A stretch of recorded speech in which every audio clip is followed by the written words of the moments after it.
Assalamualaikum warahmatullahi wabarakatuh. Ada banyak hal menarik seputar emas yang masih banyak orang yang belum tahu nih apa sih gitu.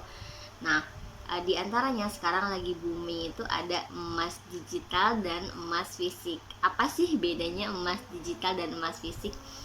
Kalau emas digital, kita beli bentuk dan wujudnya itu hanya berupa nominal angka saja secara komputerisasi, tapi kita nggak megang fisik emasnya. Nah, kalau emas fisik, kamu beli emas untuk nabung, langsung dapat fisiknya. Jadi kamu langsung bisa kelola sendiri, kamu pegang sendiri ya. Nah, gimana nih kalau dari segi harga, Kalau dari segi harga, emas digital itu kamu belum termasuk pajak dan juga belum termasuk biaya cetak. Jadi harganya belum all in ya. Maksudnya kalau kamu mau cetak lagi, kamu perlu ngeluarin duit lagi untuk kamu bisa dapat emasnya. Kalau emas fisik itu begitu kamu beli, emasnya langsung kamu pegang sendiri. Jadi lebih saya rasa sih jauh lebih aman ya kayak gitu, karena kita bisa pegang sendiri. Nah, gimana kalau dari segi keamanan dan resiko?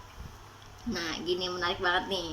Kalau soal keamanan dan resiko, emas digital itu kamu emasnya itu bukan di dalam kendali kamu.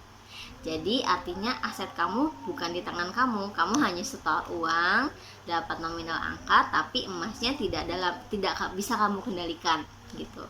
Yang kedua, kalau perusahaannya bangkrut, ya asetnya nggak ada di tangan kamu, asetnya nggak tahu kemana gitu. Nah, terus yang sangat terpengaruh dengan sistem. Jadi kalau misalnya si perusahaan tersebut sistemnya sedang tidak baik gitu, terus kamu mau mencairkan emas kamu, ya otomatis akan ada kemungkinan untuk tertunda gitu ya, nggak bisa langsung dicairin. Nah, kalau emas fisik, keamanan dan resikonya tetap ada resiko kehilangan kalau kamu nyimpennya nggak bener gitu. Jadi sebenarnya emas fisik itu sebenarnya uh, ada banyak ya. Kalau sekarang, apalagi kan sekarang ada ukuran kecil gitu, ada yang 0,1, 0,2, 0,5 gitu. Itu kan bentuknya kecil, sebenarnya bisa nyelip di mana aja, kamu bisa simpan di mana aja, apalagi bisa kamu bawa-bawa. Kalau misalnya kamu lagi traveling terus butuh dana darurat, saran saya memang emas logam mulia kamu memang harus kamu bawa deh. Jadi itu sebenarnya universal currency, salah satu manfaat emas. Jadi kamu bisa jual di negara manapun pasti laku, dan justru uang yang kamu dapat akan jauh lebih banyak daripada kamu menukarkannya dengan rupiah gitu. Itu nanti mungkin next aku bisa bikin video tentang itu ya. Terus tidak akan terganggu dengan sistem si perusahaan yang mengeluarkan emas fisik tersebut. Jadi kalau misalnya si perusahaan yang mengeluarkan emas fisik tersebut sedang ada gangguan sistem, ya nggak ada masalah dan nggak ada hubungannya sama kamu, karena emasnya sudah ada di tangan kamu. Terus jika perusahaan yang mengeluarkan emas fisik kamu itu bangkrut, nggak akan masalah sama kamu karena asetnya sudah ada di tangan kamu sendiri gitu. Dan emas sampai kapanpun akan selalu laku dan diburu gitu ya. Oke, sekarang kita masuk lagi ke dari segi regulasi. Nah, kalau regulasinya, kamu misalnya mau beli emas digital, regulasinya adalah kamu harus ke counternya dulu ya. Kamu ke counternya, terus kamu registrasi. Setelah registrasi, kamu harus isi data, isi form. Nah, itu artinya ada beberapa data yang kamu harus kasih, data kamu ya, data kamu yang harus kamu kasih ke mereka. Setelah itu kamu transaksi. Setelah transaksi, kamu dapat deh tuh angka nominal tabungan emas kamu. Ya anggaplah mungkin berupa tabungan rekening ya, buku tabungan rekening emas gitu ya. Setelah itu udah tetap kamu nggak dapet emasnya. Kalau emas fisik, kamu tinggal cari tuh agen, member atau distributor yang jual emas fisik tersebut, kamu transaksi. Setelah itu emasnya kamu dapat. Jadi itu nggak masalah kamu mau belinya tuh via online atau offline itu nggak masalah, karena sebagai apa ya, informasi tambahan, fatwa MUI bahwa jual beli emas online itu sah ya, halal. Jadi kalau ada perbedaan atau apa ya silahkan saja dijadikan perbedaan saja, tapi jangan jadiin perdebatan ya. Oke. Sekarang kita coba bedah lagi dari segi pencairan ya. Gimana nih kalau pencairannya? Nah, emas digital pencairannya adalah kamu harus datang dulu ke counternya, datang ke counter, terus kamu baru bisa cairin kan, tapi kamu butuh lagi untuk biaya cetak.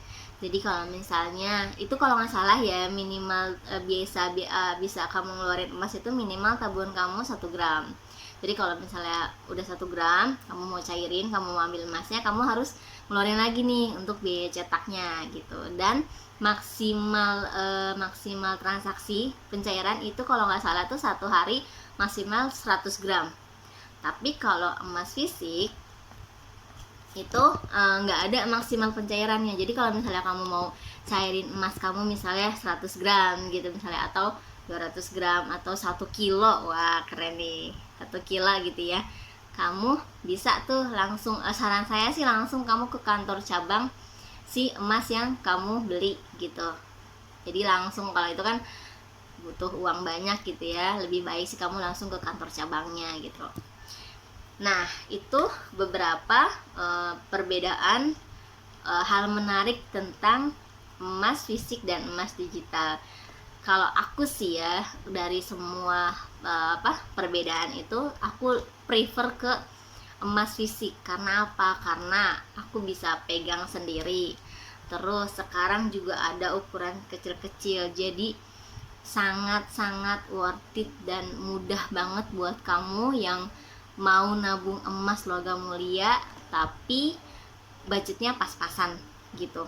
Aku juga dulu awalnya nabung tuh dari ukuran kecil gitu, dan karena kita niat nabung, aku niat nabung gitu, dan aku dan suami niat nabung, jadi alhamdulillah jadi akhirnya nambah gramasi gitu. Kuncinya nabung emas logam mulia adalah kamu harus konsisten.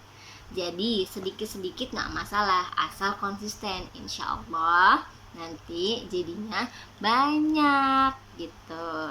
Oke, sekarang kita coba bahas lagi hal menarik di dunia emas, yaitu emas itu punya 2 hukum. Yang satu namanya reverse price, yang satu namanya hukum pengali.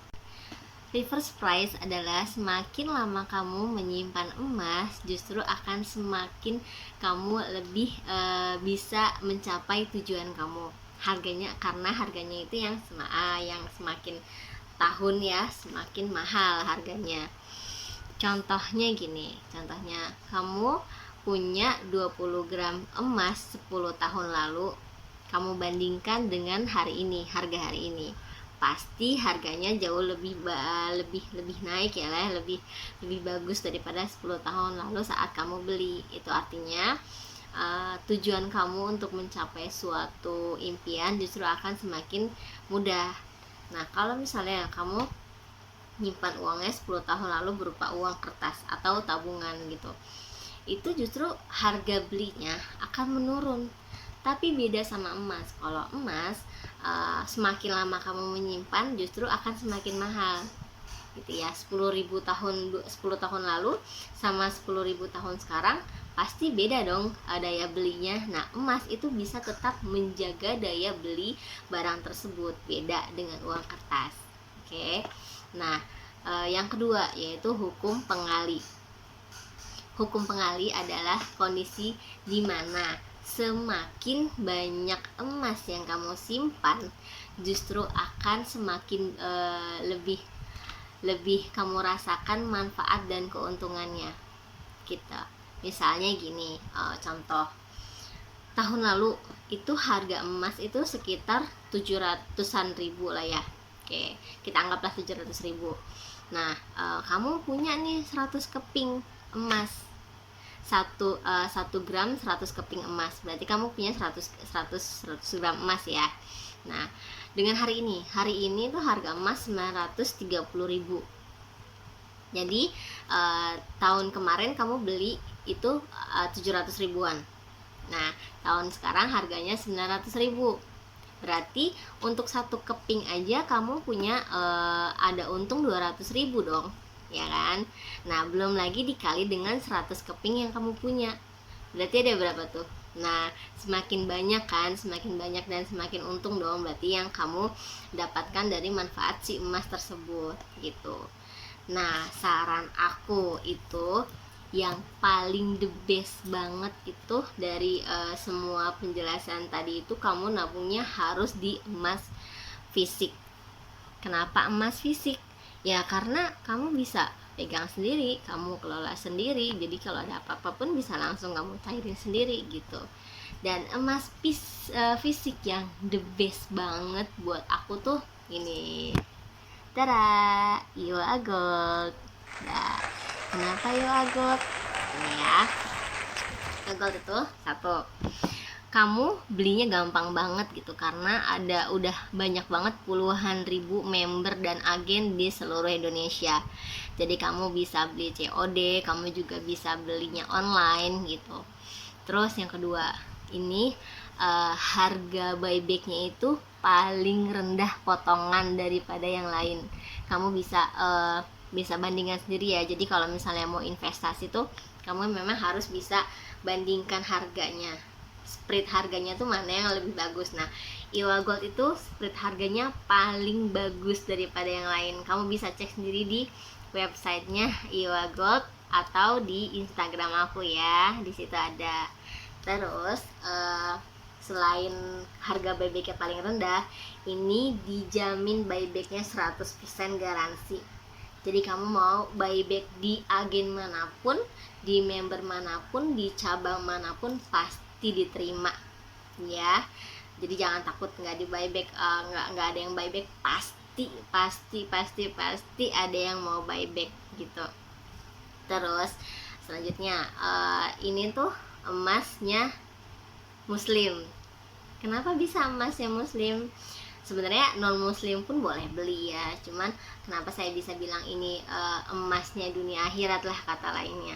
Untuk menjaga masa depan kita, si Iowa Gold ini juga hadir untuk manfaat akhirat kita, karena dia mengandung pahala wakaf gitu. Nah, pahala wakaf itu insya Allah akan terus mengalir sampai kita wafat nanti, bahkan sampai nanti hari kiamat gitu, karena ini adalah wakaf produktifnya kita sendiri gitu. Jadi insya Allah di sini kita bisa membeli masa depan dengan harga hari ini. Oke, sampai sini aja dulu. Jadi kalau kamu punya kritik dan saran atau pertanyaan, bisa langsung tulis di kolom komentar ya. Sampai sini dulu. Assalamualaikum.